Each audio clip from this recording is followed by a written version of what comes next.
Bienvenue sur l'espace santé du monastère des Augustines. Quand je vous dis la joie, comment vous vous sentez?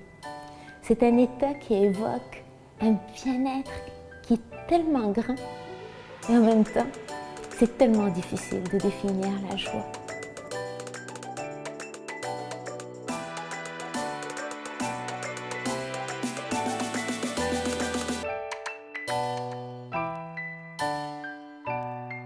La joie est un état de plénitude, un état en fait qui émane de notre être.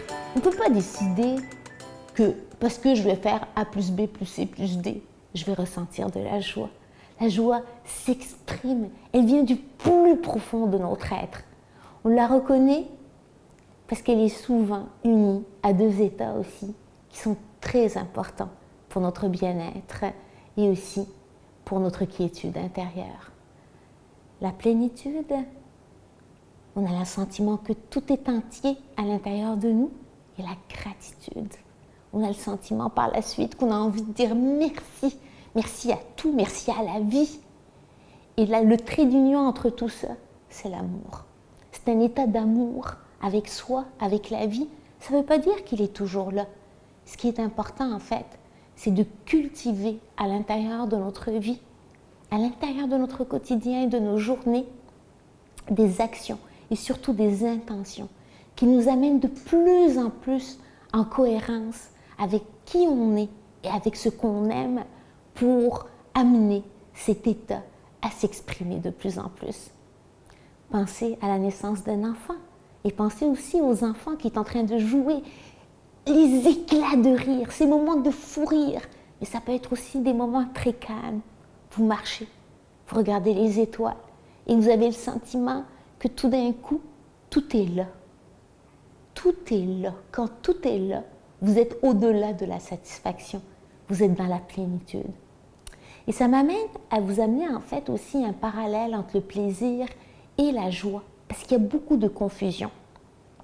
Le plaisir est stimulé par un facteur extérieur, que ce soit au niveau de l'alimentation, un sport, peu importe. Le plaisir est momentané. Il est important pour le langage des sens, bien sûr. Il est momentané, il est éphémère, il va passer. Et on va renouveler l'expérience, on mange un carré de chocolat et on ressent encore du plaisir. Donc, le plaisir est passager, même s'il est important. La joie est en nous. Elle n'amène pas d'éléments extérieurs, elle est en nous. Et elle va s'exprimer, elle va émaner de notre être. Ce qui est intéressant, en fait, c'est que nous avons tous, en fait, cette recherche de joie. Et dans la confusion, on cumule des plaisirs. On veut encore plus de plaisir, plus de consommation, plus d'éléments extérieurs, plus de voyages, peu importe. On cumule, on cumule, on cumule.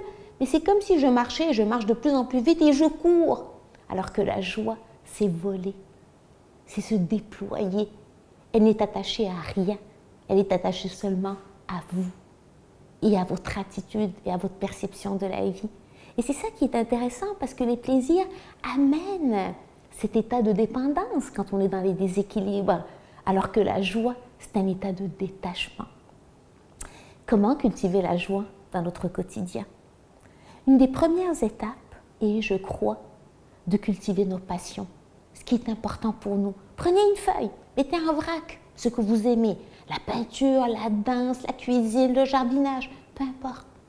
Regardez dans votre journée, regardez dans votre semaine, regardez dans votre année, combien de temps vous consacrez aux actions, aux activités, à vos passions, à ces éléments qui sont tellement importants pour votre bien-être et que peut-être vous négligez, que vous les laissez en bas de la liste. Ils vont déjà vous aider énormément à trouver le chemin pour exprimer votre joie. Et il y a aussi un état de joie qui est infiniment grand. C'est dans ces moments où on est totalement détaché de tout. On est simplement au service de quelque chose qui est encore plus grand que nous.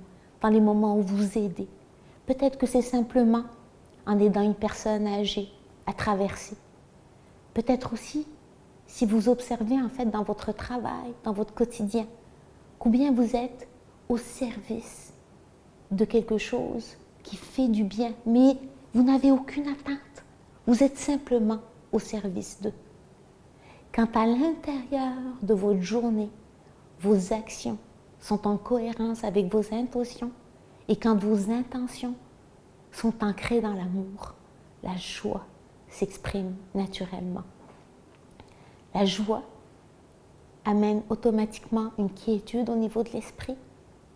On a le sentiment que tout est entier. On ressent évidemment de la gratitude. Alors le lendemain, on a encore plus de joie. Et petit à petit, on nourrit et on cultive cet état de joie. Alors on va pratiquer ensemble, en étant unis au cours des prochains jours. On va cultiver ensemble cet état de joie. On se retrouve pour une prochaine capsule, cette fois-ci sur l'énergie et la vitalité. À très bientôt. Bonne santé.